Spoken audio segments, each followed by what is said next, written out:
और हम सब समाजवादी लोग हैं, सच्चे समाजवादी संविधानवादी लोग हैं। हम वो समाजवादी लोग नहीं जो संविधान को कोरा कागज समझते हों।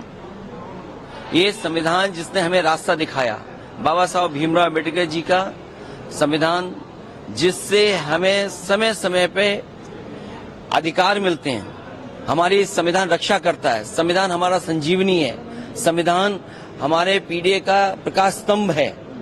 तो संविधान के प्रति हमारा पूरा सम्मान है। और उस समय उत्सव मनाना, जब संभल में जिस तरह का काम सरकार ने किया है, जाने चली गई हैं, गम के साए में कैसे उत्सव मनाया जा सकता है जहां जाने चली गई और न्याय नहीं मिल रहा है। तमाम हजारों लोगों को झूठे मुकदमे में फंसाया जा रहा है। वहां के सांसद, वहां के विधायक और उनके पुत्र पर झूठे मुकदमे लगाए रहे हैं। पूरी गलती है तो वो सरकार की है।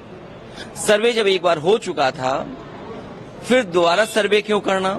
और अगर दोबारा सर्वे भी करना था तो आपस में बैठ करके बातचीत की जा सकती थी।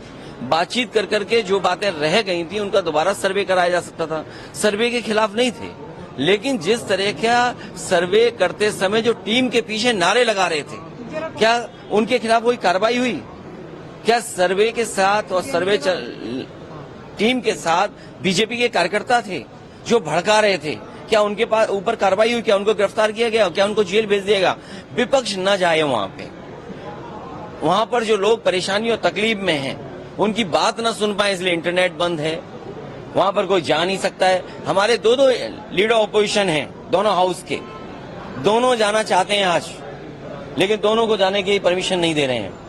अगर हम भी यहां से चल दें, मान लीजिए अभी गेट बंद कर देंगे, हमारे सभी सांसद चाहते हैं कि हम जाएं आज संभल। अगर हम संभल जाने के कहेंगे तो कहेंगे संविधान नहीं मानते, कानून नहीं मानते, सरकार का नहीं मानते। तो ये भारतीय जनता पार्टी के वो लोग हैं जो मन विधान से चलना चाहते हैं, संविधान से नहीं।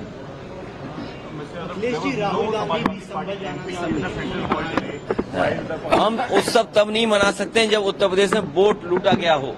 हमने देखा कि समाजवादी पार्टी के वोटर्स को वोट नहीं डालने दिया, उनका कहां वोट पड़ पाया? क्या ये संविधान हमें ये रास्ता दिखाता है कि आप वोट छीन सकते हैं किसी का? इलेक्शन कमीशन जो कॉन्स्टिट्यूशनल बॉडी है, जिसको शिकायत की गई, उसके बाद भी क्या कार्रवाई हुई? आप वहां के अधिकारियों की बातचीत करने का तरीका देखिए। वो डरा रहे हैं, धमका रहे हैं आपको, गाली दे रहे हैं आपको। और ये तो अभी वीडियो आए हैं, चुनाव से पहले भी आपने चुनाव के बीच में भी देखा होगा।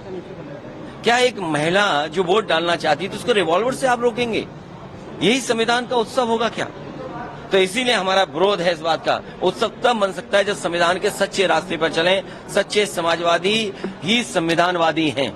अगला कदम क्या होगा? हमारा डेलीगेशन है और लोगों से मिलने के लिए, वहां के लोगों के सामने जो तकलीफ परेशानी है उनसे मिलने हमारा डेलीगेशन जाएगा। सरकार का कहना, अभी डेलीगेशन जाएगा और बाद में मैं भी जाऊंगा। सरकार का कहना कि सरकारी और जो मरने वाले लोग हैं, हम सरकार से भी बोलते हैं कि मदद करें उनकी। और अगर सरकार नहीं मदद करती है तो समाजवादी पार्टी ने मदद करने का भी फैसला लिया उन परिवार के लोगों का। अखिलेश जी, सरकार का कहना है कि किसी भी सरकारी गोली से किसी की मौत नहीं हुई है, क्या कहेंगे? आप कैसे सरकार की बात मान सकते हैं पुलिस के लोगों की? क्या पुलिस की भाषा हमने नहीं सुनी? क्या कोई इस तरह की गाली गलौज दे सकता है?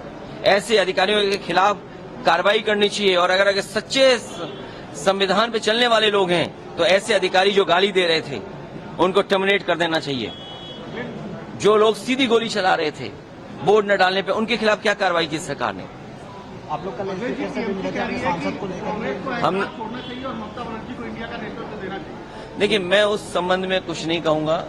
इंडिया गठबंधन की जब बैठक होगी तो सुझाव जरूर दूंगा। सर, क्या पीडीए को व्यापक करने की जरूरत है? उन सीटों पे भी हार हुई है जहां हिंसा नहीं हुआ। पीडीए को बड़ा इसलिए करना जरूरी है कि पीडीए ही आबादी का 90% है।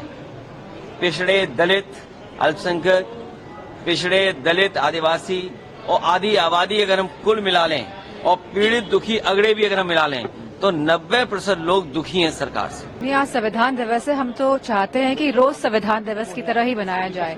और जिस तरह की जो घटना हमें देखने को मिली है और जिस तरह ये हमारे जो ये अभी जो चुनाव जो अभी पूरे हुए हैं और जिस तरह की घटनाएं देखने को इन चुनावों में भी मिली है और जो संभल वाली घटना भी है, कहीं ना कहीं ये भाजपा भारतीय जनता पार्टी वाले लोग नहीं चाहते हैं कि अब देश संविधान से चले।